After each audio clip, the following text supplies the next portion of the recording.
आणि त्याची मोठी बातमी आहे, नाशिकमध्ये भाजप पदाधिकाऱ्यांचा भाजप कार्यालयातच ठिय्या पाहायला मिळतोय। नाशिकची जागा ही भाजपला सोडण्याची घोषणाबाजी केली जाते। नाशिकची जागा शिवसेनेऐवजी भाजपला देण्याची मागणी करण्यात आलेली आहे।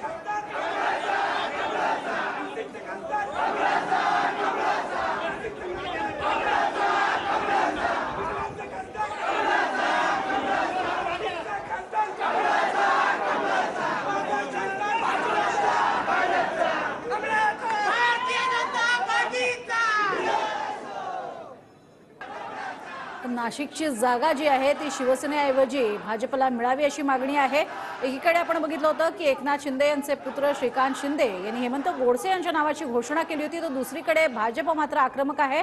अधिक माहिती घेऊया, चंदन पूजाधिकारी आमचे प्रतिनिधी आपल्या सोबत आहेत। चंदन, काय अधिक माहिती? प्रज्ञा, खरं तर नाशिकच्या जागेवरून आता महायुतीमध्ये ठिणगी पडल्याचं चित्र जे आहे ते बघायला मिळतंय। काही दिवसांपूर्वी आपल्याला माहिती आहे की श्रीकांत शिंदे नाशिकमध्ये आलेले असताना त्यांनी थेट या ठिकाणी हेमंत गोडसे यांच्या नावाची घोषणा केली होती आणि त्यानंतर कुठेतरी भाजपमधनं नाराजी व्यक्त केली गेली होती।